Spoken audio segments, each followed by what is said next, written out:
Punto 4 Radio, mejor radio.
Muy bien, hola oyentes de Punto4Radio.com, la emisora online de la Iglesia Evangélica Luterana de Colombia. Sean ustedes bienvenidos una vez más aquí a la programación que tenemos en nuestra señal con estos especiales sobre 500 años de la Reforma. Estaremos emitiendo estos especiales un jueves cada 15 días con retransmisión en el transcurso de la semana. Así es de que estén muy atentos. Usted también nos puede seguir a través de nuestras redes sociales, Facebook, Twitter, Skype, Punto 4 Radio. Nos puede encontrar en estos medios sociales. Y de igual manera usted nos puede sintonizar, escuchar a través de su dispositivo móvil con la aplicación TuneIn Radio. Allí nos encuentra como Punto 4 Radio. Bueno, Pastor Nelson, Pastor Elber, muy buenas tardes. Bienvenidos entonces al inicio de este especial 500 años de la Reforma. Y en este primer espacio, este primer programa de especiales de la Reforma, 500 años que conmemoramos justamente en 2017, pues vamos a estar acompañándoles cada 15 días el Pastor Elber Herrera y yo, a esta misma hora, siempre los jueves 2 a 3 de la tarde. Y ya, para iniciar hoy con fuerza en estos especiales, pues tenemos un invitado que es Santiago Espitia, profesor de la Universidad Javeriana, también miembro de la Hermandad en Cristo. Y yo le voy a pedir pues al Pastor Elber que lo presente, que nos cuente un poco más el por qué hoy arrancamos así y con este invitado especial. Buenas tardes para todos los que nos escuchan. Pues sí, está Santiago, con él tuvimos el privilegio de ser compañeros de seminario. Estudiamos teología en Medellín y luego él hizo su carrera de bioética y es profesor de la Javeriana. Santiago, buenas tardes y bienvenido y gracias por aceptar la invitación. Bueno, gracias a ustedes por invitarme y un saludo a todas las personas que nos están escuchando. Es un gran privilegio y también una gran oportunidad poder compartir esta serie de especiales que van a estar transmitiendo ustedes. Gracias por la invitación a participar de este espacio. Bueno, Santiago, entonces la idea es que nosotros vamos a hablar sobre la Reforma y nada más bueno para hoy, para el contexto, voy a hablar de la Reforma no solamente dentro de la mirada luterana, de los luteranos como nosotros, sino también desde otros hermanos en la fe que de alguna manera tienen sus raíces allí. Entonces vamos a estar hablando sobre esos 500 años de la Reforma protestante. Un hecho que pues tenemos que aceptarlo, no es muy conocido en nuestro mundo. A duras penas se conoce dentro de medios religiosos, no todos. Cuando uno charla con muchos hermanos de otras iglesias, pues se les hace raro qué es eso de la Reforma, qué es eso que se come, ¿no? Eso, quién es ese Lutero y quién es Calvino y quién es los demás, ¿no? Los demás reformadores no los conocidos. Bueno, a partir de aprovechando que estamos cumpliendo los 500 años, pues dar como una pequeña ilustración a los oyentes de qué es el movimiento de la Reforma, cómo surgió y esas cositas, y una vista desde fuera, ¿no? Cómo se ve este movimiento y la importancia en muchos aspectos de la vida, sobre todo en Occidente. Sí, lo que dices es muy cierto. En general, en diferentes expresiones de la fe cristiana hay poco conocimiento de lo que es la Reforma y de lo que implicó. Hay también mucha desinformación y bueno, depende también muchas veces quién cuente la historia de cómo fue la Reforma, ¿no? Depende cómo nos cuenten esas historias y quién la cuente, pues uno va a tener también algunos imaginarios. Pero vale la pena mencionar que es un hecho, o fueron unos hechos significativos, porque la reforma o las reformas que tuvieron lugar durante el siglo XVI en varias partes de Europa afectó sin lugar a dudas el desarrollo de buena parte de lo que después va a seguir siendo la sociedad occidental.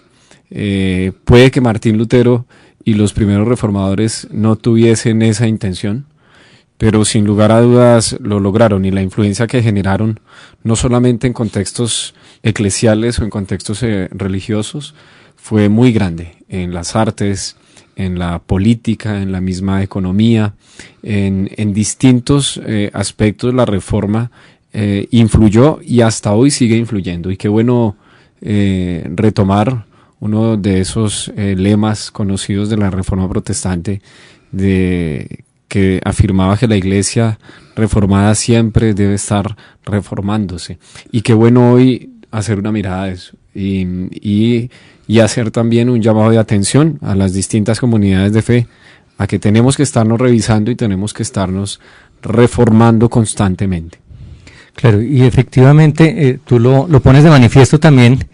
No es quizás solo una reforma, sino son varios movimientos o varias fuerzas que conllevan reformas en la Iglesia, y no inicia tampoco, que es el imaginario, pues Martín Lutero, ¿no? De pronto es desencadenante su acción de ubicar las 95 tesis, hacerlas públicas, mostrar su descontento hacia ciertas prácticas de la Iglesia, pero pues hay unos antecedentes también a todo el movimiento de la reforma, de las reformas.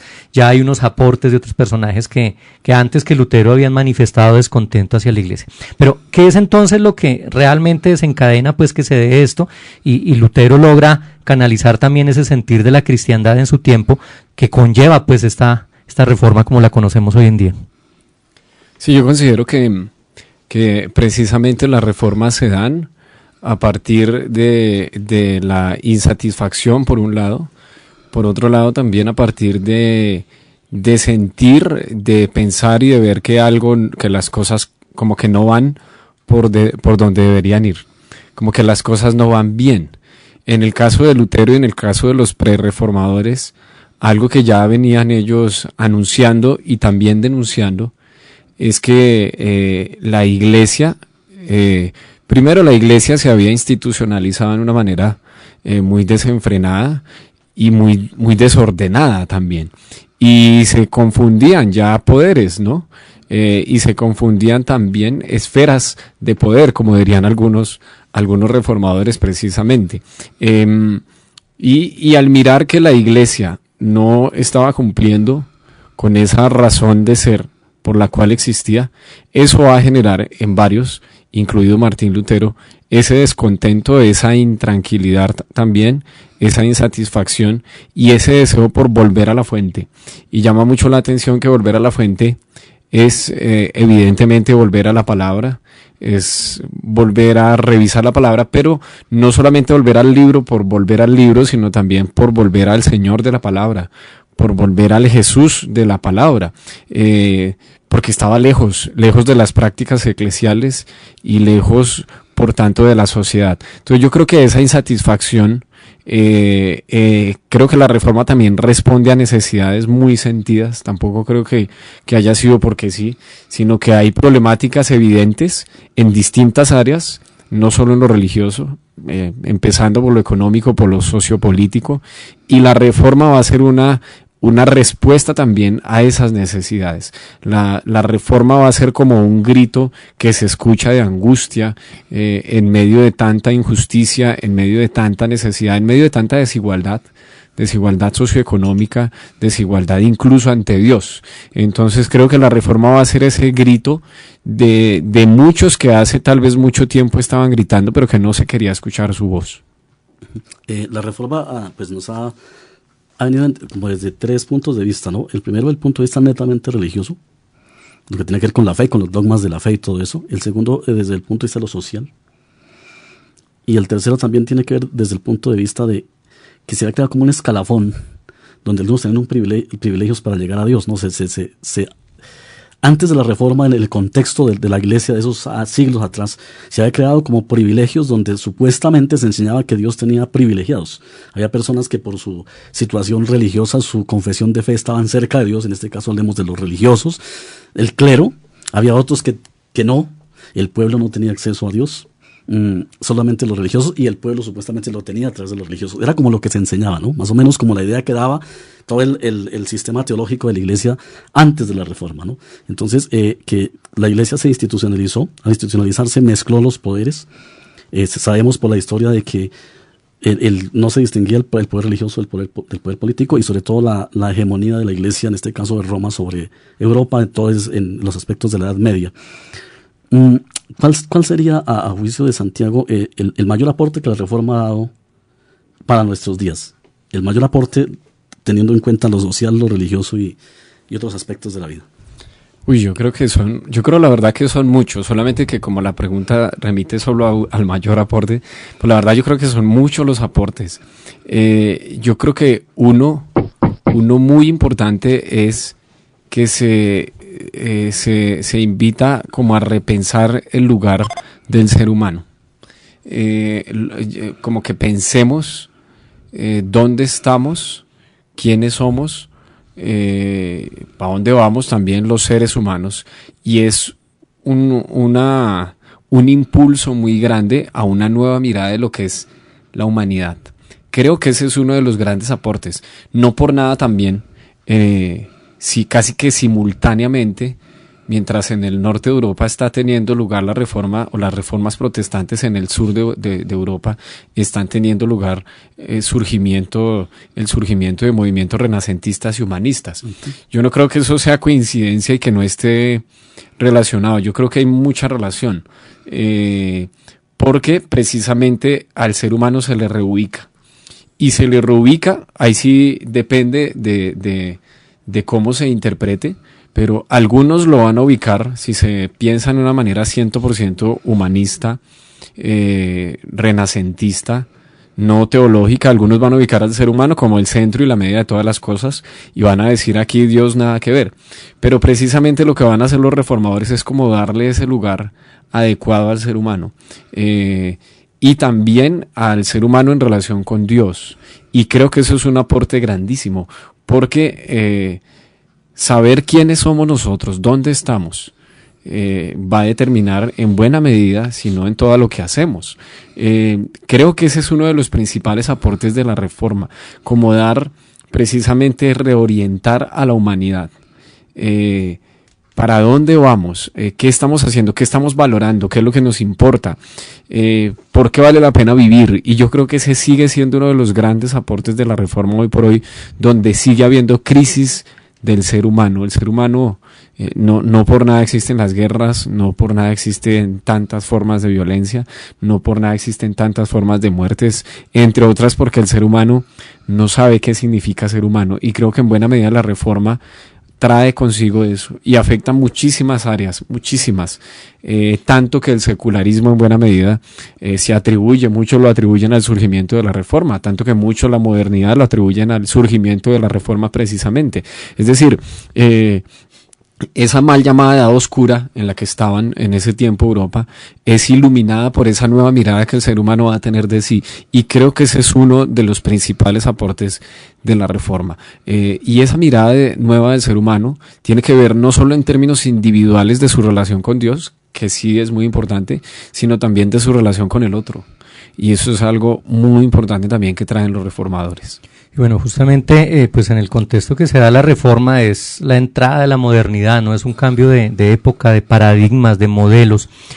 En días pasados el diario El Espectador, pues en referencia a Martín Lutero, decía: el monje que partió en dos la historia de la cristiandad.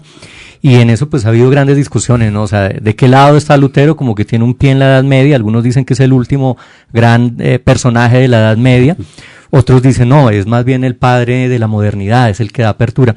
Pero pues nosotros tenemos claro que su intención, tú lo dices ahora, pues es el surgir también del humanismo, ¿no? Hay grandes pensadores también hablando del ser humano, cambiando ese modelo teocentrista a un modelo más antropocentrista, en fin.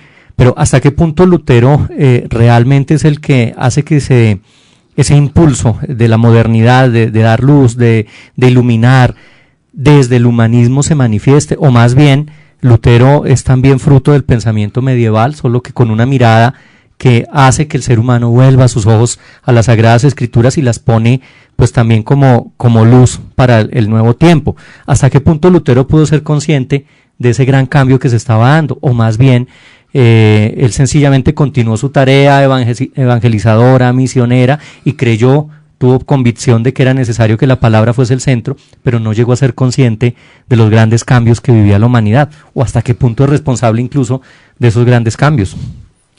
Sí, yo considero que Lutero no tenía tanta conciencia como tenemos hoy nosotros de lo que iba a causar lo que él causó, ¿no?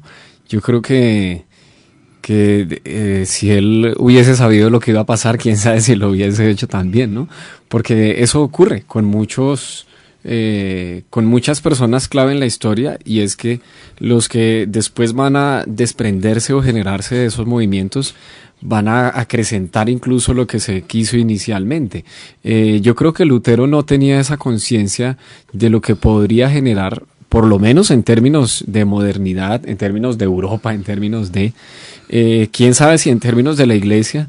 Yo a Lutero lo veo, entre otras, no es por encasillarlo en ese rol, pero lo veo con un rol con una preocupación muy pastoral, con una preocupación muy, muy sincera también de alguien que quiere que la Iglesia vaya bien, que alguien que quiere que se viva el Evangelio bien. Alguien que quiere que no se abuse del poder, alguien que quiere que se pastoree a la grey, alguien que quiere simplemente seguir los pasos de Jesús. Así yo veo en buena medida a Lutero, ¿no? Él estudió Derecho, fue teólogo, pero también era monje, ¿no? Y también había hecho unos votos muy puntuales también de obediencia, y él, le cuesta mucho también salir de esos votos precisamente por mantenerse fiel a la Escritura. Yo creo que el fin de Lutero fue precisamente mantenerse firme en la palabra, mantenerse firme en la Escritura. Y eso era lo que le dictaminaba también su conciencia, ¿no? Ahora, que él fuese consciente de lo que eso iba a implicar, no creo. No creo, porque precisamente lo que nosotros hemos visto después fue más por sus seguidores, por sus discípulos, por otros movimientos reformadores que se fueron gestando. Pero yo creo que, bien tú lo dices, Lutero era hijo de su época. Lutero era un monje que estaba en un momento como bisagra entre fin de la Edad Media y comienzos del humanismo. Pero, por ejemplo, cuando él traduce la Biblia al alemán, obviamente pues él no va a tener presente lo que va a implicar eso hasta hoy, esa traducción de la Biblia al alemán, que en buena medida es uno de las cosas de las causas que van a estallar el humanismo, ¿no? Que es ese volver a las fuentes, volver al griego, volver a los idiomas antiguos, la traducción de estos textos a la lengua vernácula. Eso que hace Lutero es por una preocupación, yo veo, muy pastoral. Es una preocupación para que la gente pueda leer la Biblia en su idioma y pueda así entender a Dios, conocerlo, encontrar a Jesús en las Escrituras. Pero obviamente él no tenía presente todo lo que iba a desencadenar la traducción de la Biblia. No es por poner un ejemplo. Y por poner otro ejemplo, en las artes o en la música, Lutero también cambió, por ejemplo, las melodías de algunos temas musicales. Él cambió formas musicales también, donde los cantos gregorianos tenían unas tonalidades muy altas. Lutero las cambió a tonalidades más bajas para que la gente pudiera cantar. Pero obviamente Lutero no tenía presente lo que eso iba a implicar en la música clásica y cómo iba a influir eso en autores como Bach y muchos otros artistas que después van a alimentarse de esas ideas. Entonces, yo veo a Lutero como un monje con muchas preocupaciones pastorales, sentidas, y que luego eso va a tener unos efectos que trascienden lo que él llegó a pensar. Sí, de hecho dice la historia que Lutero clavó las tesis no con la intención de formar ningún despelote en Europa, sino con el fin de debatirlas como un ejercicio académico con sus alumnos, ¿no? En ese entonces Lutero era profesor de la universidad y las escribió pues, como algo como común Pues sí, estaba en debate, se presentaron las indulgencias con Juan Tetzel, y él digamos que tal vez desde una mirada dogmática, ya se podría ver la reforma, sí tenía como un corazón de tipo teológico, ¿no? Lo que Lutero en su vida había experimentado en su concepción de Dios, porque él cuenta que antes veía a Dios como un tirano, como alguien que solo castigaba a los seres humanos. El miedo que le tenía a la muerte, su inseguridad de la salvación, que él lo refleja. Y luego de esa experiencia que a través de las Escrituras Lutero obtuvo al conocer que el camino a Dios es mediante la gracia en Jesucristo. Digamos que esa era la parte muy personal de Lutero, muy de su fe. De hecho, cuando viene lo de las tesis, cuando ve que se está vendiendo la salvación en Europa por las intenciones de León X, de la reforma de la Basílica de San Pedro y las indulgencias que él dejó como para adquirir dinero, es cuando Lutero parece que dijo, ya aquí hay que hacer algo. Sí, no se puede tampoco jugar con la fe de las personas y aprovecharse y obtener dinero diciendo que la salvación es porque tú das una moneda, porque vas y haces una peregrinación en cierta parte del mundo. Él hace las tesis para refutar las indulgencias, ¿no? Que esa es como la chispa que prende como la que prende el fuego en la reforma. Y estamos de acuerdo con Santiago que no fue, creo, su intención no era, nunca creo que dimensionó lo que iba a pasar. Lo hizo como alguien que en su entorno protesta, pues tenía a su cargo estudiantes. Él sí estaba interesado y se nota en dejarle claro a los estudiantes su visión de la fe, su visión de Dios, su visión de todo esto del dogma de la fe. Pero entonces Dios le puso al lado un bracito, la famosa imprenta, ¿cierto? Que le ayudó mucho. Si la imprenta, creo, no se hubiera divulgado los pensamientos de Lutero tan como se hizo. Se dice y quizás para nosotros hoy en el aspecto dogmático que quizás el mayor aporte de la reforma tiene que ver con el hecho de que nosotros conocemos las Escrituras, no porque él las hiciera. Lutero no fue el que escribió las Escrituras, esos son inspiración de Dios, pero que él hubiese hecho un esfuerzo para que la lectura de las Escrituras estuviera en manos del pueblo, cosa que era difícil, ¿no? Entonces, claro, hoy el concepto solamente se circunscribe que la Biblia es la única aporte en el sentido de que él la tradujo al alemán, y el alemán se pudo traducir a otros intentos que no solamente él hizo, ¿no? Tenemos a otros anteriores que intentaron lo mismo, pues no tuvieron buena suerte porque no fueron muy bien recibidos por la iglesia y tuvieron que pagar hasta con su vida ese intento. Pero con Lutero no se dio por aquellas cuestiones que solo Dios conoce, por su protección política que obtuvo del gobierno de Alemania y todo eso. Pero lo que hoy, y al leer estos textos que están en el Espectador que están saliendo, nos amplían que la reforma no se circunscribe solamente a situaciones dogmáticas. De hecho, tenemos que uno de los aportes de la reforma fue la educación, ¿cierto? Tiene su base en el hecho que Lutero exigiera al gobierno de Alemania y los príncipes que el pueblo debía ser educado. Y creo que es algo que también la sociedad hoy desconoce. Sí, que la reforma, porque la reforma es una cuestión allá de protestantes, allá de unos evangélicos, allá eso no tiene nada que ver muy con nosotros, circunscrito al ámbito de la fe y de las prácticas religiosas, ¿no? Sí, las prácticas cúlticas y todo el aspecto de la iglesia, del círculo de la iglesia. Pero la reforma tiene que ver con aspectos en la educación, en la economía. De hecho, con aspectos en la entrada en la edad moderna, que es paso, ¿no? Entonces podríamos hablar un poco sobre ese aspecto, ¿no? Sobre la educación, qué puede haber aportado la reforma para la educación en estos aspectos. Sí, yo creo que mucho, y estoy muy de acuerdo contigo, Albert, con esa afirmación. Y es bueno pensar a Lutero como profesor.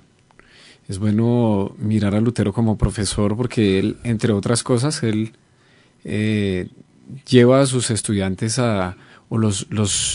los inquieta a que piensen, los inquieta a que duden, los inquieta a que cuestionen, los inquieta y los motiva para que pregunten. Estamos hablando de un contexto donde el dogma tiene muchísimo peso y cuestionar el dogma es peor que cuestionar al mismo Dios. Entonces lleva a los estudiantes incluso a cuestionar eso. Entonces yo creo que uno de los, si se quiere poner en unos términos así un poquito modernos, pero uno de los papás de la educación moderna sería Martín Lutero, y uno de los que va a generar después de quien va a influir en el tema de por ejemplo, movimientos pedagógicos críticos o de pedagogía crítica, van a ser estos movimientos de la Reforma, porque precisamente llevan a la persona a que investigue por sí misma, a que también compruebe por sí misma, a que cuestione lo que otros han dicho, a que no solamente obedezca porque lo está diciendo la santa autoridad, sino porque de verdad compruebe que es así por sus medios, y eso yo creo que ese es uno de los grandes aportes para la educación. O sea, si nosotros hoy por hoy, los que enseñamos, los que de pronto somos profesores, llevamos a los estudiantes a pensar, a criticar las cosas como son, a no tragar entero, como decimos coloquialmente, la situación va a ser distinta, y creo que eso es un legado bellísimo que viene desde la Reforma. Bueno, estamos hablando en este primer especial de los 500 años de la Reforma, sobre Lutero, sobre este cambio que se da en la historia de la humanidad, este cambio de paradigma, esta entrada también de la modernidad y el humanismo a la par que el movimiento de la Reforma. Y hoy pues nos acompaña Santiago Espitia. Yo les voy a invitar a quienes nos están oyendo a que empiecen a reportar sintonía, a que se comuniquen con nosotros a través de los canales que tenemos para ello, que ya en un ratito Jorge nos los va a recordar, de qué manera podemos ir reportando el hecho de que estamos escuchando este programa, también indicar desde qué ciudad o desde qué país nos está siguiendo usted. Vamos a hacer una breve pausa y en contados minutos estamos de vuelta con este especial, primer especial de la Reforma, celebrando ya 500 años. No se desconecte de .4radio.com, ya regresamos. .4 Radio, encuentro virtual en la red. .4 Radio, mejor radio.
.4 Radio Online. Para todos los que nos están escuchando a esta hora en este .4 Radio Online, que Dios les llene de paz, de alegría, de gozo, que les dé fuerza para seguir adelante y que los anime a ser cada día mejores seres humanos. .4 Radio.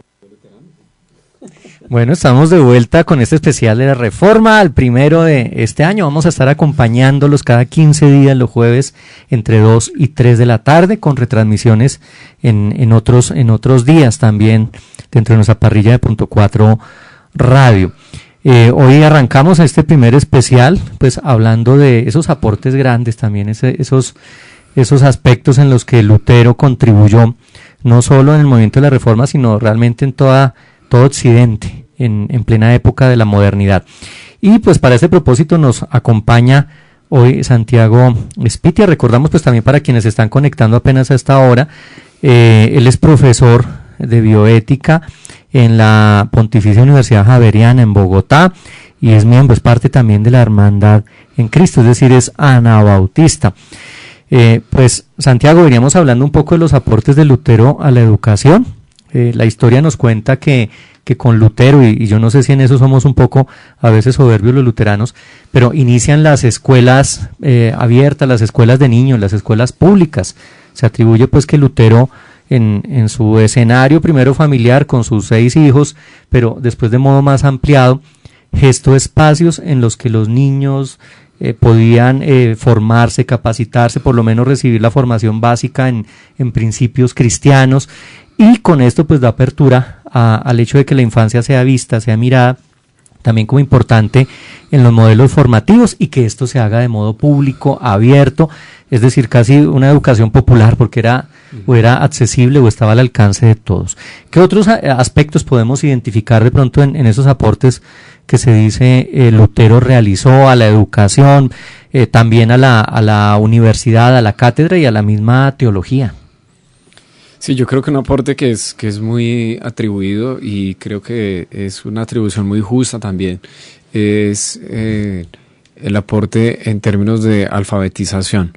El hecho de que las personas pudieran acceder al texto bíblico en su idioma era también una manera en que se estaba ayudando a que las personas pudieran leer, y ustedes saben que leer libera. Leer nos ayuda a tener nuevas miradas y otro aporte que a mí me parece muy importante es que es un aprendizaje que se da, la lectura, el estudio de la palabra de la Biblia va a ser no solamente una cuestión a nivel individual. En esa época no era tan fácil acceder a una Biblia así como lo es hoy.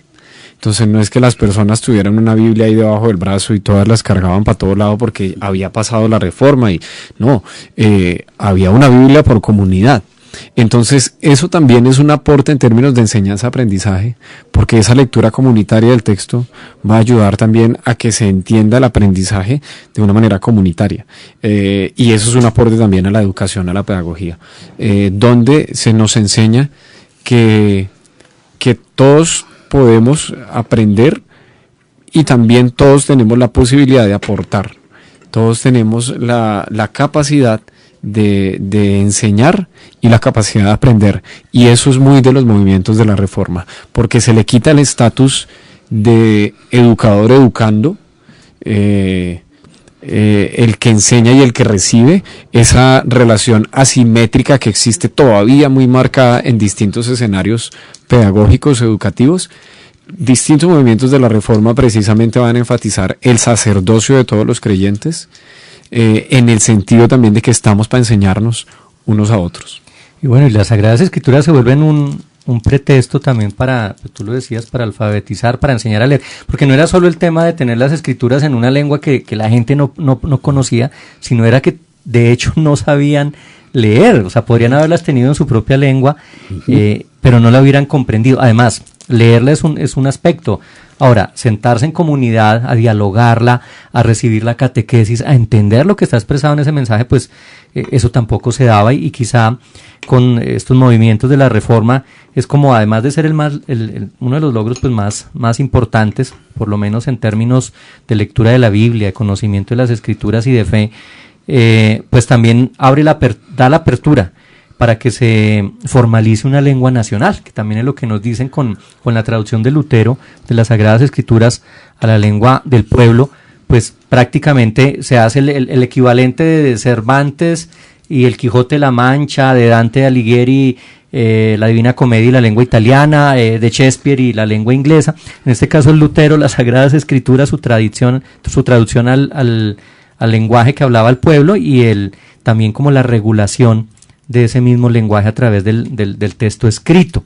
Entonces es todo un cambio, ¿no?, en el modo de concebir las cosas, en el modo de acercarse también al conocimiento, porque con la Biblia y gracias a la imprenta también vienen otra serie de textos, de documentos, y de solo Lutero se dice que más de 500 obras escribió sobre diversos aspectos de la vida, y seguramente muchas de esas las conocemos, y no porque las hemos leído, porque sus ideas centrales han llegado hasta nosotros a través de la política y de la misma economía, ¿no? De hecho, hay un libro que se llama Ética, no sé cuántos lo han leído. Ética, sí, de Lutero. De Lutero, sí, un libro que se llama Ética. Hablando de nuestro tiempo, me acuerdo que una vez en la Universidad del Rosario hubo unas conferencias sobre la actualidad de la teología de la Reforma para nuestro tiempo, hace como unos 8 años más o menos. Y me acuerdo que el último expositor fue en ese entonces el director del CENEP, el centro... El CINEP. Uh-huh.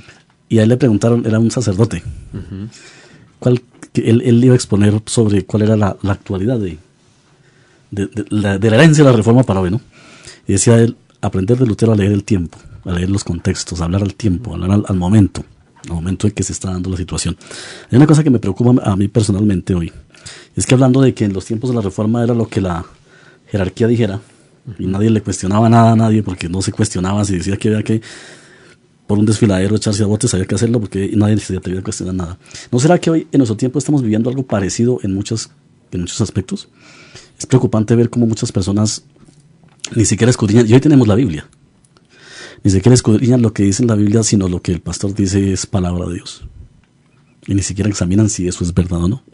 Y se ha prestado para muchas circunstancias, para engaños, para situaciones que no son ajenas, que nos conocemos, no estamos inventando nada. Yo creo que algo que la Reforma nos invita es a ser críticos, a leer. A la luz de las Escrituras, a ser críticos con lo que se nos enseña. El mismo texto bíblico dice que había unos cristianos de Berea que cuando escuchaban las prédicas iban y se examinaban a ver si la situación era así o les estaban diciendo cosas que no eran. Y me parece que hoy hay muchos papas en muchas iglesias donde lo que dice el papa dice y nadie le cuestiona nada, ¿no? Me parece que hay algo también parecido, y la Reforma creo que nos invita a mirar eso, a ser críticos, a ser capaces de cuestionar, como Lutero cuestionó lo que nadie cuestionaba. Lutero, los reformadores, ¿por qué los reformadores? Porque ellos se atrevieron a cuestionar lo incuestionable, ¿sí? Entonces se decían, no, las escrituras no se traducen, las escrituras solo las van a manejar el sistema jerárquico de la iglesia, nadie más las conoce. No, es cuestionar. El solo hecho de intentar traducir un texto bíblico ya es cuestionar. Es decir, no, tenemos que conocerlos. Ahí hay un cuestionamiento. Yo creo que la Reforma sí nos invita a eso, ¿no? A ser críticos. Uh-huh. Hoy donde tenemos la Biblia está en un teléfono celular, las versiones que se quieran, inclusive los comentarios, que en ese tiempo no existía ni la Biblia, ni los comentarios, ni nada. Tocaba escuchar lo que se decía en la misa y ni escuchar, uh-huh, porque se hablaba en latín, y si no hablaba de latín, pues ver al sacerdote a la espalda. Pero es un llamado también para ser capaz de cuestionar, porque tanto la política como la misma religión a veces nos quiere manejar como correritos. ¿No les parece que eso es así? Sí, bien interesante eso que mencionas, Albert, y estaba pensando que sí, haciendo también un paralelo entre hoy, nuestra sociedad en general y la iglesia en particular. En este tiempo el problema no es de información. En aquel tiempo había un gran problema de información. No había acceso a la información. Hoy sí. Hoy hay demasiado acceso a la información. Pero vean lo interesante, la ignorancia continúa. Entonces, no es solamente acceder a la información, sino que es también saberse acercar a la información. No es solamente tener la Biblia, sino es saber interpretarla. No es solamente conocer algunas cosas por conocerlas, sino desarrollar la capacidad de preguntar, desarrollar la capacidad de pregunta. De hecho, las tesis de Lutero vienen en buena medida en forma de pregunta. Y eso es un elemento pedagógico, pero un elemento necesario para seguir adelante o para motivar más bien la buena crítica. Yo estoy muy de acuerdo con que hoy tenemos que ser críticos, pero no criticar porque sí, ¿no? Tampoco es criticar porque sí, criticar todo, no, pero sí aprender a ser críticos, y la buena crítica viene también desde las buenas preguntas, y las buenas preguntas precisamente tienen que aprenderse a hacer, pero tenemos que desarrollar eso, y yo creo que en buena medida nosotros, quienes trabajamos en temas de enseñanza o con una comunidad de fe, podemos desarrollar eso, esas capacidades en las personas con quienes trabajamos. Y bueno, y en esa dinámica del preguntar, pues también el texto es preguntado y es cuestionado, es también una hermenéutica nueva la que nos presenta Lutero con ese modo de acceder a las Sagradas Escrituras, y eso lleva pues justamente a revisar de dónde viene la autoridad, quiénes son las fuentes de autoridad, lo que decía Elber hace un momento, si todavía, y parece que en estos tiempos hubiéramos vuelto a esa etapa justamente oscura en la que Lutero emerge para dar luz con sus afirmaciones, porque nuevamente estamos en una época donde hay muchísima información, pero estamos viviendo un analfabetismo en términos de la fe, diría yo, porque tenemos la escritura al alcance, la podemos leer, pero es otro el que nos interpreta, es otro el que nos lee, es otro el que nos dice el mensaje, o nos transmite el mensaje que quiera transmitir a través de eso, o sea, nuevamente poniendo autoridad en quienes se abrogan el derecho de ser intérpretes, incluso mediadores entre Dios y su palabra y la humanidad. Y pues en ese sentido, obviamente sin irse a los extremos, no, sin caer en fundamentalismos ni demás, obviamente la mirada de Lutero sobre el texto bíblico también generó polémica en su tiempo, y justamente por eso hablamos no de una reforma como algo unificado, un movimiento de una iglesia en contraposición a otra, sino una serie de movimientos, de iniciativas, de exploraciones, de aventuras, podríamos decir, en torno a la fe, para quienes fueron descubriendo, pues a partir de las afirmaciones de Lutero y de toda la historia de la cristiandad que empezaba a abrirse también a la modernidad, que es posible acercarse al texto, interpretarlo, entenderlo de diversos modos, y en ello pues surgen movimientos, surgen corrientes, surgen escuelas. Algunos asumen también la interpretación del texto bíblico como una cuestión no solo de fe, sino también del texto en sí como documento histórico, como relato para ser interpretado incluso literario. Y en ese contexto pues se dan expresiones como la del anabautismo, y aquí ya pongo una pregunta muy doméstica, muy desde la casa, considerando pues que propiamente Santiago, tú eres anabautista. ¿Cómo ha sido esa mirada en esa historia, a veces tan distante, por momentos cercana, a veces en conflicto y a veces en diálogo entre el anabautismo y el luteranismo? Sí, es bien interesante pensar en el siglo XVI, en la Europa del siglo XVI, y cómo surgen todos estos movimientos, como bien lo afirmas. Hay que hablar en plural de esto, hay que hablar de las reformas, y una de esas reformas es lo que se conoció como los reformadores radicales, que también van a recibir el nombre de anabautistas, ¿no? Y bueno, vale la pena aclarar que el término anabautismo es un término en su momento peyorativo, así como lo fue en su momento el término protestante, también peyorativo de parte de las miradas católicas de su momento. El término anabautismo también es dado de una manera peyorativa, diciendo que, bueno, personas adultas se están volviendo a bautizar, ¿no? Se están bautizando nuevamente, ¿no? El rebautismo o los rebautizadores, pero precisamente una característica o unas características de estos movimientos es que surgen de la reforma de la reforma luterana, claro que sí. Se desarrollan inicialmente en Suiza, ahí pegadito a Alemania, pero también en los Países Bajos va a tener un desarrollo bien interesante sobre movimientos anabautistas. Y yo creo que va a haber una continuidad con la influencia de reformadores como Lutero, Melanchthon, los seguidores de Lutero, y otros también como por ejemplo en el caso de Zwinglio, Más específicamente, en Zúrich, Suiza, los movimientos anabautistas vienen es de una influencia más zwingliana. Entonces es en ese contexto zwingliano es que comienza a surgir el anabautismo. Entonces hay unos elementos de continuidad, pero también otros de que podemos decir de discontinuidad con los movimientos reformadores. Hay continuidad en términos de que se empieza a cuestionar la autoridad impuesta, la autoridad de que la autoridad la tiene el Papa o la tiene el sacerdote por el hecho de ser el Papa, por el hecho de ser el sacerdote. Eso es un elemento en el que va a haber continuidad. Hay continuidad en que se piensa la fe, desde Jesús. Hay continuidad en el hecho de que de que la palabra tiene que llegar al pueblo, de que la palabra tiene que llegar a los laicos, como dirían en su momento, es decir, al laos, al pueblo. Hay continuidad y hay discontinuidad un poquito también en otros elementos, sobre todo en elementos un poco también sociopolíticos, pero yo diría no tanto con Lutero, sino otra vez con los que siguen después de Lutero, ¿no? De hecho, hablar de un surgimiento simultáneo del anabautismo con el luteranismo, pues no es muy acertado, ¿no? Porque pues el anabautismo es posterior. Y de hecho, formalmente, así como se fecha 1517 para el inicio de la Reforma Luterana, formalmente los anabautistas hablan de 1525 como el inicio de la Reforma Radical, con la Confesión de Sleigheim, 1525. Entonces no es acertado decir que es una cosa ahí simultánea, pero sí de los movimientos que van surgiendo después va habiendo diferencias. Y una de esas diferencias es en la forma en que se relacionan, en que se entiende la relación de la Iglesia con el Estado. Cuando ocurre el acuerdo entre católicos y luteranos, creo que eso se da en la Confesión de Augsburgo, es cuando se llega allá acuerdos entre católicos y luteranos, si no estoy mal. Creo que cuando se llega a una definición ahí donde unos cogen para un lado y otros para otro, sí. Es en la Confesión de Augsburgo.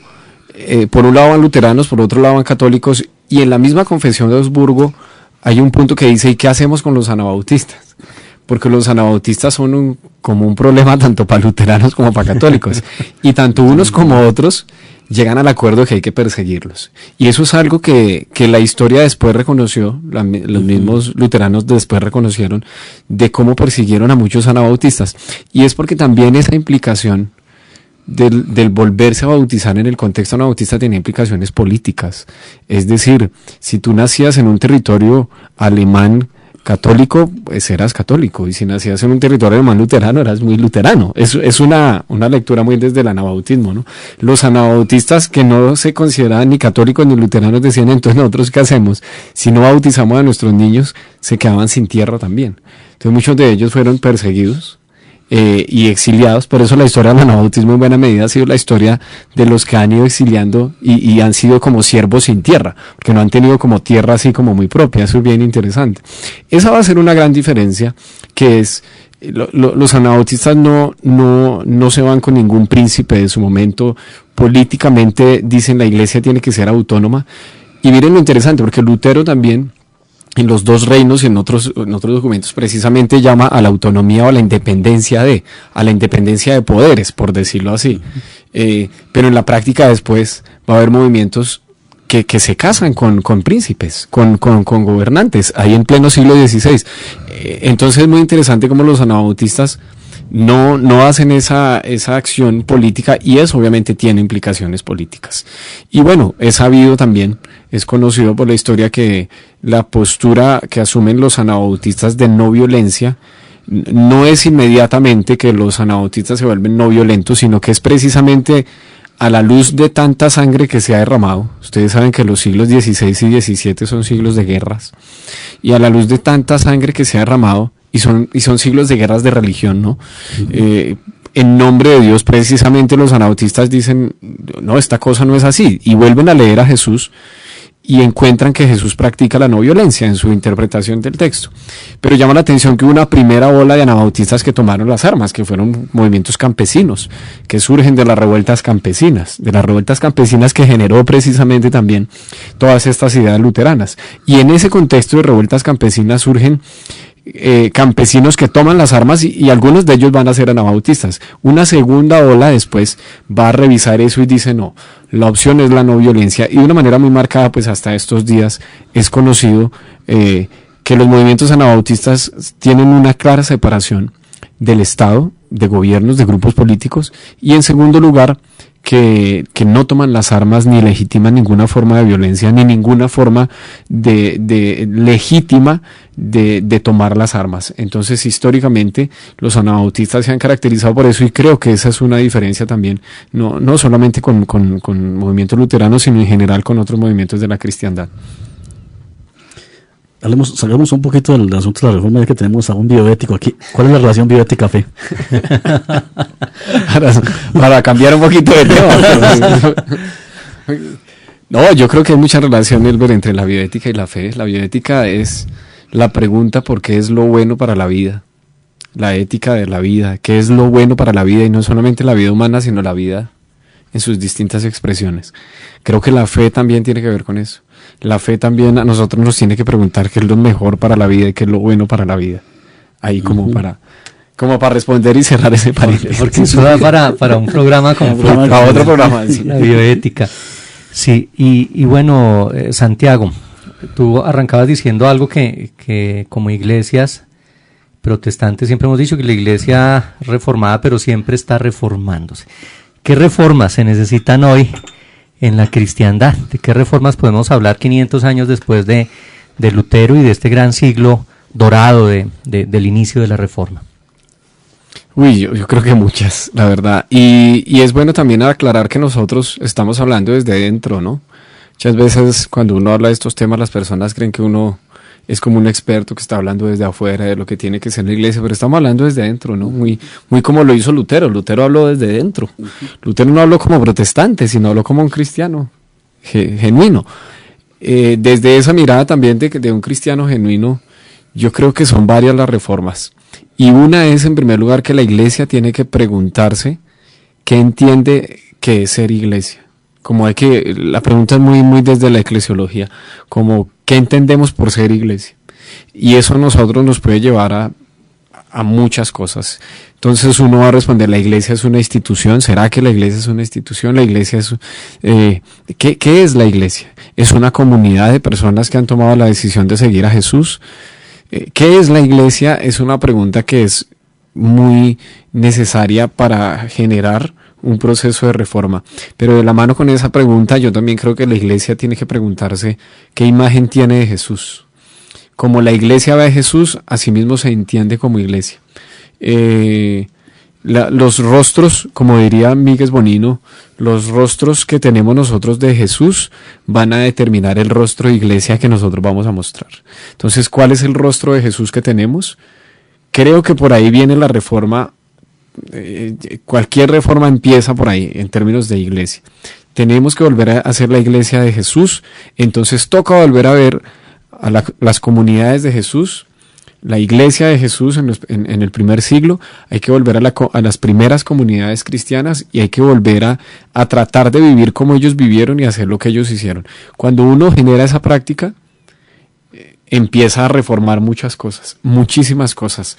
Empieza a cambiar la manera en que entiende la iglesia, el poder, cómo se relaciona con el poder, para qué es el poder, qué clase de poder es el que nos da Jesús. Entonces yo creo que la reforma empieza por volver a preguntarnos, solamente que el peligro de preguntar es que pues uno puede tener respuestas que no quiere escuchar, ¿no? Y cuando uno pregunta eso, la respuesta está muy clara en el Nuevo Testamento. Yo creo que la respuesta Jesús nos la da de una manera muy sencilla también, pero volver a eso sí es muy complicado. Y yo creo que en buena medida los movimientos reformadores lo que quisieron fue eso. Los movimientos reformadores lo que quisieron fue volver a las iglesias del Nuevo Testamento, hacer la iglesia del Nuevo Testamento. Pero miren todo lo que costó y todo lo que desencadenó. Yo creo que hay que reformarnos, para resumir la respuesta, en la manera en que vemos a Jesús y la manera en que nos vemos como iglesia. Si hacemos esa reforma, yo creo que va a cambiar mucho, si no todo. Hay algo que surge a la luz en estos tiempos que estamos hablando de proceso de paz, ¿no? Y algo que se vio en todo este proceso de paz en Colombia, en este proceso que hasta ahora está iniciando, es preocupante sobre todo en el ámbito evangélico. Bueno, aquí se dice que todos somos herederos de la Reforma y protestantes, pero uno de los principios teológicos de la Reforma es que el perdón nadie lo merece, sino que es por gracia. Se supone que todos los cristianos, los que nos debemos decir cristianos evangélicos, debemos tener entendido eso, de que ningún ser humano jamás ha merecido el perdón, de que el perdón es un regalo de Dios, inmerecido, de hecho gracia, de la sola gracia, pongámosle por poner un principio de esto. Pero en todo este debate del proceso de paz en Colombia, salió a la luz de que creo que no hemos entendido qué es el perdón. Porque estamos hablando de que fulano no lo merece, de que fulano no merece el perdón, porque fulano es malo, entonces porque fulano es malo no lo merece. Eso destapa mucho la teología que se está manejando en nuestro contexto, entre nuestras iglesias. ¿Cómo le estamos enseñando a nuestros hermanos en la fe? ¿Merecemos el perdón? Porque si yo merezco el perdón, entonces sí tengo derecho para decir que fulano no lo merece. Hablemoslo aquí en problemas, no vamos a meter aquí netamente, pero en Colombia y en el mundo nadie merece el perdón, pero Dios nos ha perdonado. En Colombia hay violencia de toda clase, del lado derecho, de ultraderecha, de derecha, de izquierda y de ultraizquierda. Y no podemos decir que los de la derecha merecen el perdón, pero los de la izquierda no merecen, o al revés, porque... Y sobre todo, esto que se habla en el mundo desde el punto de vista político, pues va y viene, pero que desde la iglesia se está enseñando que fulano merece el perdón, pero que fulano no, es preocupante. Porque con eso se está diciendo que entonces el perdón de Dios hay alguien que lo merece, y entonces no es gracia. Entonces yo creo que la Reforma también nos pone, yo creo que la iglesia sí tiene un papel muy preponderante en esto, en este ámbito político, ¿no? Yo creo que sería interesante que dedicaran uno de los programas a hablar de la Reforma y procesos de paz en Colombia, porque yo creo que hay mucho para hablar de eso, y creo que son muchos los aportes desde la Reforma a este tema en Colombia de lo que es construcción de paz. Pues bueno, han estado ustedes escuchando aquí este diálogo sobre la Reforma. Este es un abrebocas de lo que viene en estos especiales. Es para invitarlos pues a seguir conectados siempre con la programación que trae Punto 4 Radio durante este año especial. Recuerden, solo hasta dentro de 500 años volvemos a tener estos especiales. Entonces es bueno estar muy atentos de lo que está surgiendo. Queremos agradecer pues a Santiago Espitia, que nos ha acompañado en esta tarde. Qué bueno que nos has traído un aporte muy valioso, muy fresco también, sobre los aportes de Lutero, de la Reforma, y bueno, también la expectativa y los desafíos que hay para nuestro país en estos tiempos. Gracias por estar acá, Santiago. No, gracias a ustedes por la invitación, y qué espacio tan bello este. Muchas gracias. Entonces, siempre bienvenido. Ahora, si usted nos está oyendo y quiere también estar acá, pues háganoslo saber. De pronto usted quiere compartirnos una mirada también diferente a este tema que estamos abordando este año. Quiero que terminemos con una oración y que lloremos. Démosle gracias a Dios por la oportunidad de dialogar. Padre, te damos muchas gracias por la vida que nos das, y gracias porque nos has dado un cerebro que, unido a la dirección de tu Espíritu Santo, resulta útil y muy útil para nosotros. Ayúdanos, Señor, a ser sencillos, a tener en cuenta que no somos únicos, que no somos individuos, sino una humanidad, y a manifestar el amor desde la perspectiva tuya, en Cristo, a ver, como dijera alguien, al mundo con los ojos de Jesús. Padre, sabemos que el perdón nunca lo merecemos, pero llegó hasta nosotros por tu gracia, y gracias por tu perdón. Encomendamos las vidas de los oyentes y nuestras vidas en tus manos, por Cristo Jesús. Amén. Amén. Una feliz tarde para todos nuestros oyentes. Bueno, así es. A todos nuestros oyentes, gracias por estar conectados ahí con nosotros en este programa especial. Recuerde que puede usted seguirnos a través de nuestras redes sociales, Facebook, Twitter, Skype. Así es de que usted tiene todas las herramientas para escucharnos. Vamos a emitir este espacio nuevamente, este programa.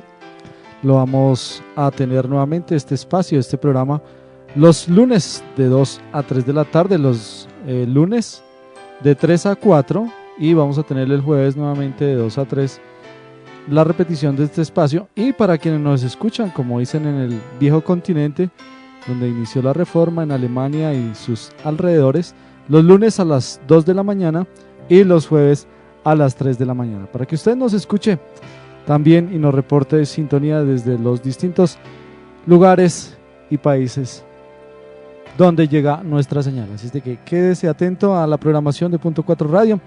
También invitarles esta tarde a nuestro programa de Enciende una Luz, para que usted esté ahí conectado con nosotros.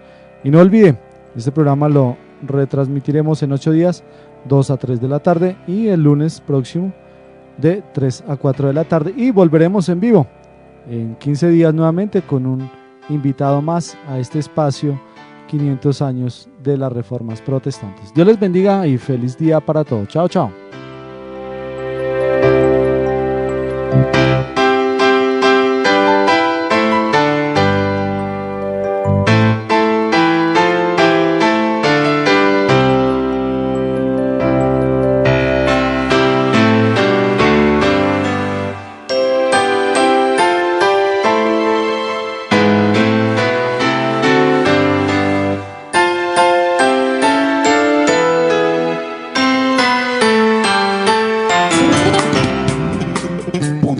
Radio, encuentro virtual en la red.